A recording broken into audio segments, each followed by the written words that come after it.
So I've had these TOZO T10s for about 6 months now, and I didn't really realize until a few days ago. So I thought it's time to do a long-term report on these. So overall on a build front, actually this thing is fared pretty well. It does of course have this matte finish to it. So I've always liked matte finishes because they don't show too many sort of scratches and scuffs like glossy cases do.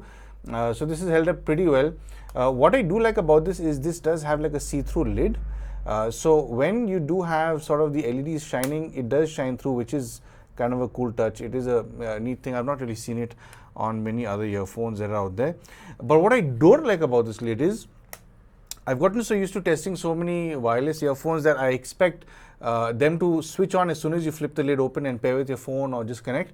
This doesn't do that. You have to pluck the earphones out. Only then will the earphone switch on. Otherwise, just flipping this open doesn't do it. Comfort-wise, these are very comfortable for me. At least I found these to be sort of, they've been contoured very well on the inside, as you can see. These are pretty comfortable, I'd say, even for longer listening sessions. But I do suspect this to be a little uncomfortable for people with very small ears. But these contours do help with sort of the shapes. Now, I do have a smaller left concha, and it does hurt with some earphones, but I've had this on for maybe about an hour and a half, 2 hours, and I've not really had much of a problem with it. I might feel a little sort of pressure here, so I readjusted it and I'm fine. But if you've got smaller ears, you might just be or find these to be slightly uncomfortable over longer listening sessions. On a feature front, this doesn't have very much going on for it, but it does have those touch controls that, I mean, you can play, pause, skip to the next track and so on. I do like that it has a volume control where you press and hold one earphone. So the pressing and holding the right one takes the volume up, and pressing and holding the left brings the volume down. But what I really do like is a lot of earphones that have this feature only sort of boost or reduce by one increment. But if you keep holding it, this keeps taking a step up or a step down, which is of course a very nice feature to have. Now, this does not have active noise cancellation, but its passive isolation is so good that I found myself not really missing active noise cancellation with this, because once you have the right ear tip size, once you know it's fitting you securely and properly, it passively isolates extremely well. Now it does have an app, but there's not much going on in the app. So I'll just throw it up to show you really quickly. You will see the batteries of the earphones, of course, and all you really get in this app is more sound effects. So when you click on that, it'll take you to the manual EQ option where you do get a plus minus 5 dB gain. And I mean, there's enough and more control with the manual EQ, but you do get about like these 32 EQs, I think, which is, it's absolutely loaded with EQs. So you can choose whichever ones you want. If you, of course, don't want to play around with the manual EQ. And then, of course, you can also go into the settings. This is where you get the touch controls, and you can play around with the left and right earbud. If you do want to change these settings around, so you also do get the voice assistant and next previous song options. So you can play around with these, of course, if you do want. And then you get the OTA updates. So if you do want to check your update versions, softwares, you can always sort of update it from there. And that's about it. That's all the app really has. It's fairly simple. It's fairly straightforward. And one thing cool that it does have is wireless charging. I didn't expect something like this to have wireless charging in this price range.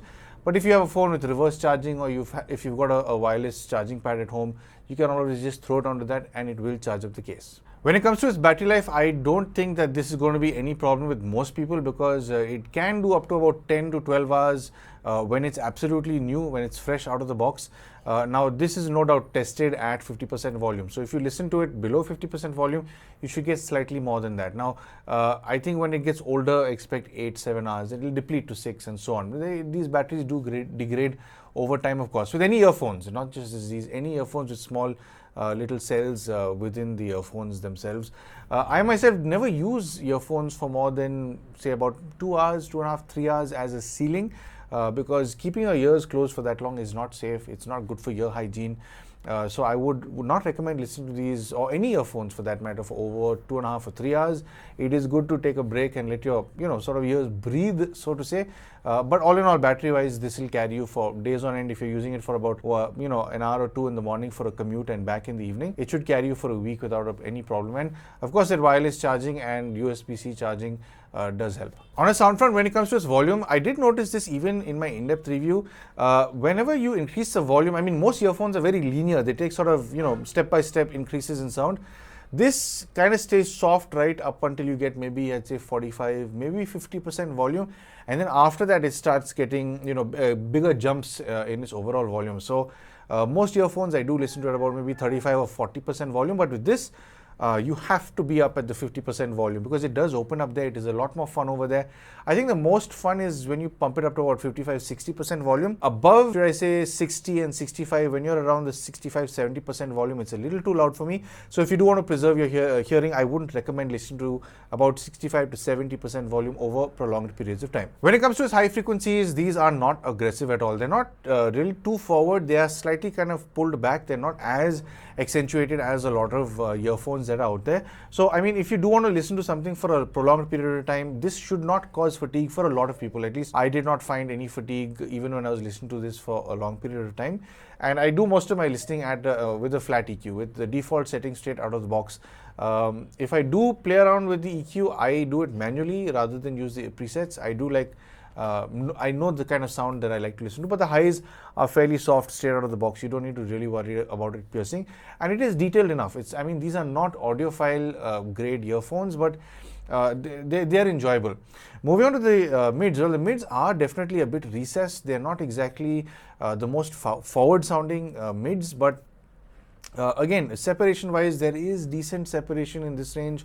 Again, they are not audiophile grade, but it is a fun sounding set. If you want to really listen to some lyrics and enjoy those lyrics, it's easy to do that with this. They are smooth enough to not be really sibilant. I mean, it's not really pushing that elevation in the upper mid range, so it's not going to pierce or cut through your ear, depending of course on what kind of recording you're listening to. If you're listening to something from the 60s, which was, I mean, the mics and everything, the hardware back then was so different.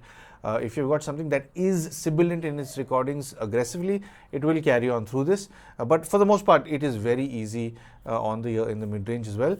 The bass is where this gets quite big. In fact, I was quite surprised that it is as bass enthusiastic as it is. In fact, you know, its overall sound I really do like because it reminds me of the Oppo Enco Air 2 Pro, which I really did like. I still do like. It's one of my favorites in the price range.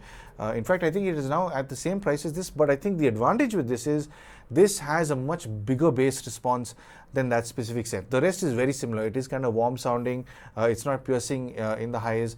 And that bass, I think, will, you know, really, I mean, it'll put a smile on a bass enthusiast's face when it comes to earphones in this price. Overall, I'd say it's a great set of earphones. It's very enjoyable. Whenever I've used it, it has been fun. Now, I've not been using it over a prolonged period of time over the last few weeks like I normally do with a lot of earphones because I've had a lot of testing going on right now for other products. But whenever I do use this, remembering that it is in the price range that it is, it's a very enjoyable sounding little set of earphones. It's a no-nonsense set. There's no ANC, but its passive isolation is pretty damn good. And yeah, overall, it's a no-nonsense set of earphones. If you do want to pick up something like that and you don't want to spend too much money, this is a great set. If you're worried about how your voice will carry over to your recipient during a phone call, I have done a call demo in my in-depth review, so I will leave that down in the description below in case you do want to watch it. But yeah, all in all, I'd still say this is a great set of earphones to go for even 6 months later. So coming to the price of this, well, this is right now, at least the last time I checked, just yesterday evening before shooting this video, over here in India you can get it for about 2,420 rupees, and I checked this on Amazon, but from the TOZO website you can buy this for about $25. And honestly, for $25, or should I say 2,400 rupees, it's pretty good value for money. Great build, fun sounding, no ANC, yeah, but its passive isolation is great. But its sound is very enjoyable, and I mean, it's got wireless charging for that added convenience. So anyway, there you have it. That's the TOZO T10 after 6 months, and I hope this video has been helpful and informative, and I hope I've helped you with some sort of make some sort of purchase decision. And of course, if you would like to help support the channel, I'm sure you know exactly how to. But of course, thank you for tuning into Paul's POV for some sound advice.